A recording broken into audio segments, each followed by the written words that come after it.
और मैं ये भी आशा करता हूं कि आप इन वीडियो को अपने दोस्तों और परिवार के साथ साझा करेंगे। सबसे महत्वपूर्ण बात यह है कि यह अध्ययन आपको बुद्धिमानी से चलने में मदद करे। धन्यवाद।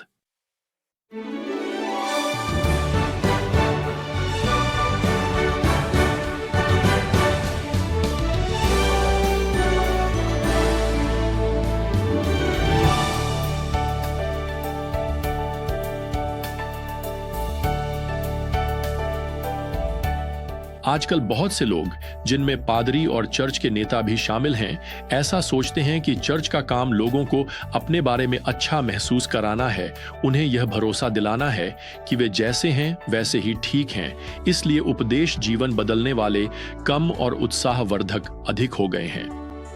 खैर, मैं आपको बता दूं, यह बाइबल की शिक्षा से बहुत दूर है, जैसा कि हम आज क्रेट के छोटे से द्वीप की ओर रवाना होते हुए देखेंगे। अब इस द्वीप पर मूल रूप से समुद्री डाकुओं ने बसावट की थी और आप कल्पना कर सकते हैं कि समुद्री डाकुओं के वंशजों के बीच चर्चों की अगुवाई करना कितना चुनौतीपूर्ण रहा होगा। खैर, पौलुस एक और पास्टोरल पत्र लिख रहे हैं। इस बार वह तीतुस नामक एक व्यक्ति को लिख रहे हैं जो उनके सेवा कार्य के साथी हैं। मैं ये बताना चाहता हूं कि आपकी बाइबल में तीतुस प्रथम और द्वितीय तीमुथियुस के बाद आता है। हालांकि तीतुस वास्तव में प्रथम और द्वितीय तीमुथियुस के बीच लिखा गया था। इस समय पौलुस अभी भी कुछ यात्रा करने के लिए स्वतंत्र हैं। वह जल्द ही फिर से जेल में होंगे, जहां वे द्वितीय तीमुथियुस लिखेंगे। अब तीतुस के पहले अध्याय में पौलुस का अभिवादन उनकी कई अन्य पत्रियों की तुलना में थोड़ा लंबा है। वह यहाँ 1 से 3 पदों में लिखते हैं, पौलुस परमेश्वर का दास और यीशु मसीह का प्रेरित, परमेश्वर के चुने हुए लोगों के विश्वास और उस सत्य की पहचान के लिए जो भक्ति के अनुसार है, उस अनंत जीवन की आशा में जिसे परमेश्वर, जो कभी झूठ नहीं बोलता, ने युगों से पहले वादा किया था और उचित समय पर अपने वचन में प्रकट किया, उस प्रचार के द्वारा जिसे हमारे उद्धारकर्ता परमेश्वर की आज्ञा से मुझे सौंपा गया है। अब पौलुस इन आरंभिक पदों में प्रभावी रूप से अपने जीवन की 4 अभिलाषाएं प्रकट करते हैं और मुझे लगता है कि ये हर पास्टर और हर कलीसिया के अगुवे की अभिलाषाएं होनी चाहिए। पहला, पौलुस विश्वास के लिए एक गहरी अभिलाषा प्रकट करते हैं। यहाँ निश्चित लेख द यानी विश्वास यह दर्शाता है कि पौलुस संपूर्ण सिद्धांतात्मक सत्य के समूह की ओर संकेत कर रहे हैं। दूसरा, पौलुस यहाँ चुने हुए लोगों अर्थात परमेश्वर के लोगों के लिए भी उत्साही हैं। यही कलीसिया है। पौलुस ने कलीसिया की भलाई के लिए अपना जीवन समर्पित कर दिया। तीसरा, वे सत्य के लिए उत्साही हैं, उसे समझने, लागू करने और अपने जीवन को परमेश्वर के वचन के सत्य के अनुसार ढालने के लिए। अंत में पौलुस उस कार्य के लिए भी उत्साही हैं जो परमेश्वर ने उन्हें कलीसिया के अगुवे के रूप में सौंपा है, अर्थात मसीह के सुसमाचार का प्रचार करना। तो इसके साथ ही पौलुस व्यक्तिगत रूप से अपना पत्र तीतुस को संबोधित करते हैं। तीतुस एक सहकर्मी हैं जो पहले पौलुस के साथ यात्रा कर चुके हैं, लेकिन अब पौलुस तीतुस को एक काम सौंप रहे हैं और मुझे आपको बताना होगा, यह बिल्कुल भी आसान काम नहीं है। 5वीं आयत में पौलुस लिखते हैं, इसी कारण मैंने तुम्हें क्रीते में छोड़ा ताकि तुम बाकी बचे हुए कामों को व्यवस्थित करो और जैसा मैंने तुम्हें निर्देश दिया है, हर नगर में प्राचीनों की नियुक्ति करो। स्पष्ट रूप से रोम में कैद से पौलुस की संक्षिप्त रिहाई के दौरान वह और तीतुस भूमध्य सागर के इस छोटे से द्वीप पर गए थे और पौलुस ने तीतुस को वहीं छोड़ दिया ताकि वह इन कलीसियाओं को संगठित करने का कार्य जारी रखे और विशेष रूप से इन नई कलीसियाओं का नेतृत्व करने के लिए योग्य प्राचीनों की नियुक्ति करे।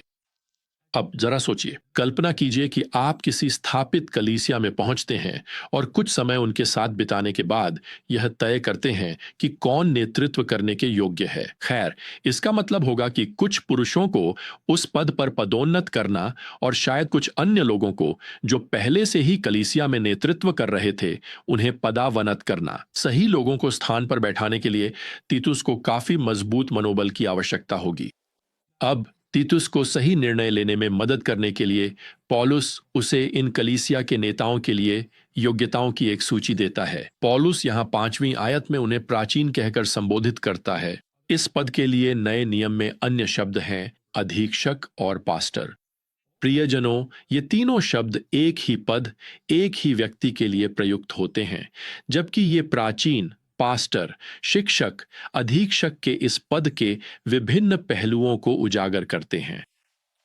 आज की कलीसिया में हर तरह की पदानुक्रम, अधिकार के स्तर और राजनीतिक संरचनाएं हैं। अक्सर कलीसिया एक शरीर की बजाय एक व्यवसाय जैसी दिखती है, लेकिन नए नियम में नेतृत्व का केवल एक ही पद था और उसे केवल इन योग्य पुरुषों द्वारा ही भरा जाना था।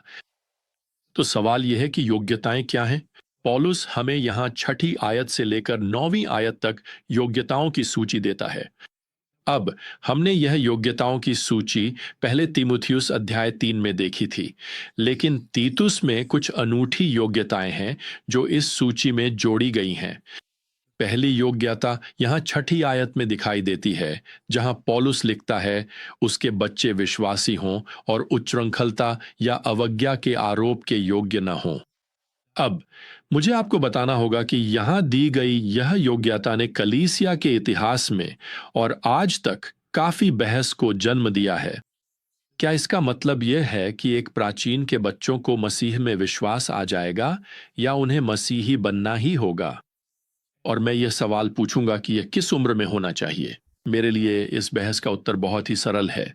यह इस छोटे से विशेषण पिस्ता में निहित है, जिसे सक्रिय रूप में विश्वास करने वाला या निष्क्रिय रूप में विश्वासी के रूप में अनुवादित किया जा सकता है। दूसरे शब्दों में, इसे विश्वासियों के लिए या उन लोगों के लिए अनुवादित किया जा सकता है जो अच्छा व्यवहार कर रहे हैं। और वैसे यह छोटा सा शब्द पौलुस की पत्रियों में दोनों ही अर्थों में इस्तेमाल हुआ है। तो फिर कौन सा सही है? क्या पौलुस यहां कह रहे हैं कि एक प्राचीन के बच्चों का मसीही होना जरूरी है ताकि वह व्यक्ति सेवा कर सके, या फिर क्या जरूरी है कि वे नियंत्रण में हों? खैर, साफ तौर पर इस विशेषण का अर्थ यहां केवल संदर्भ से ही निर्धारित किया जा सकता है, और संदर्भ विश्वास करने का नहीं बल्कि व्यवहार का है। मैं बस इतना कहना चाहता हूं कि इस सूची में हर योग्यता प्राचीन की जिम्मेदारी है कि वह उसे पूरा करे। क्या आपने कभी इस बारे में सोचा है? लेकिन उसके बच्चों का उद्धार ऐसी चीज है जिस पर वह नियंत्रण नहीं कर सकता। यह उसके अधिकार में नहीं है। हालांकि सभी धार्मिक माता पिता अपने बच्चों के उद्धार के लिए प्रार्थना करते हैं, लेकिन उनके उद्धार का श्रेय केवल भगवान को ही जाता है। तो यहां मुद्दा, जैसा कि एक प्राचीन की योग्यता से संबंधित है, उसके बच्चों का विश्वास नहीं बल्कि उनका व्यवहार है। मुद्दा बच्चों का उद्धार नहीं है, बल्कि उनके पिता के अधिकार के प्रति उनकी आज्ञाकारिता है, और मैं इसमें उनकी मां को भी जोड़ूंगा।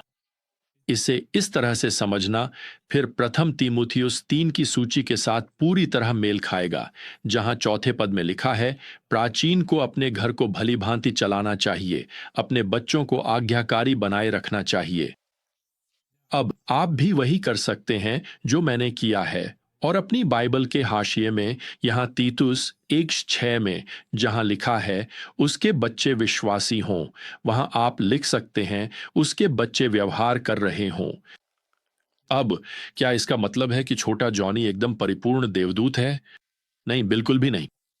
पौलुस यहां 6ठे पद में यह संकेत देता है कि अनुशासनहीनता कैसी दिखेगी। वह लिखता है कि एक प्राचीन के बच्चों पर उच्छृंखलता या अवज्ञा का आरोप नहीं लगना चाहिए। उच्छृंखलता एक नया नियम का शब्द है, जिसका उपयोग पहले शताब्दी में मूर्ति पूजक पार्टियों या त्योहारों में शराब पीने के लिए किया जाता था। यहाँ अवज्ञा के लिए प्रयुक्त शब्द का अर्थ है बिना किसी पछतावे के कानून तोड़ना।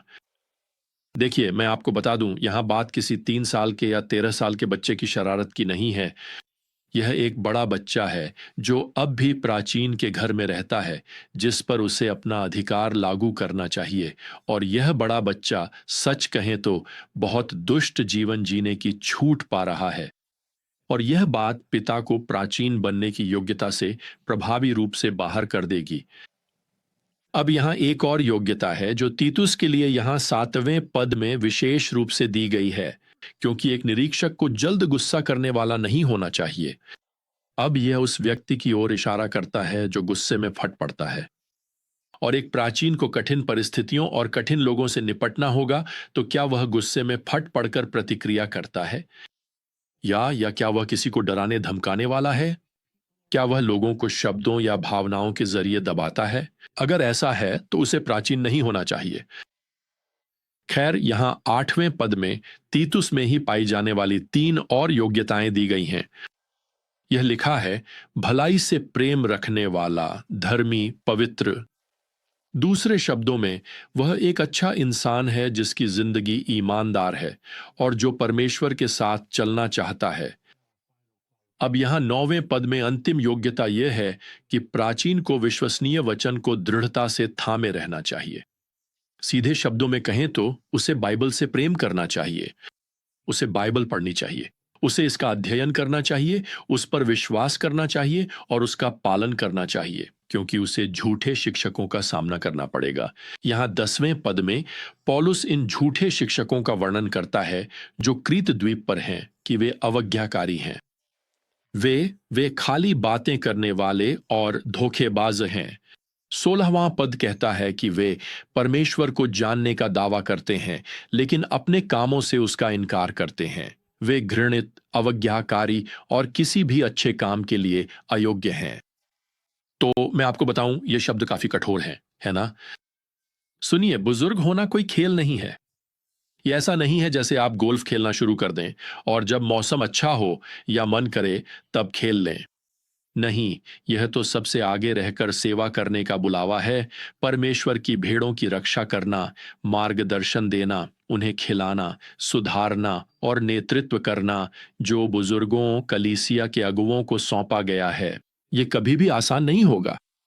साफ कहूं तो आज भी हमारी संस्कृति ऐसे व्यवहार कर रही है जैसे वे जंगली समुद्री डाकुओं की संतान हों, और कुछ कलीसियाएं भी वैसा ही व्यवहार कर सकती हैं। लेकिन बुजुर्गों को कभी भी ऐसा व्यवहार नहीं करना चाहिए। बुजुर्गों को परमेश्वर ने भक्ति का अनुसरण करने के लिए बुलाया है। तो ये योग्यताएं, और हम सभी सभा और कलीसिया के अगुआ आखिरकार उसी का अनुसरण कर रहे हैं जिसने इन सब का आदर्श प्रस्तुत किया, हमारे प्रधान बुजुर्ग, हमारे प्रधान चरवाहे, यीशु मसीह। तो इसी के साथ आज के लिए हमारा समय समाप्त होता है। अगली बार तक मेरे प्यारे प्रियजनों, प्रभु यीशु मसीह की अद्भुत अनुग्रह, परमेश्वर का असीम प्रेम और पवित्र आत्मा की मधुर संगति आप सभी के साथ सदैव बनी रहे। आमीन।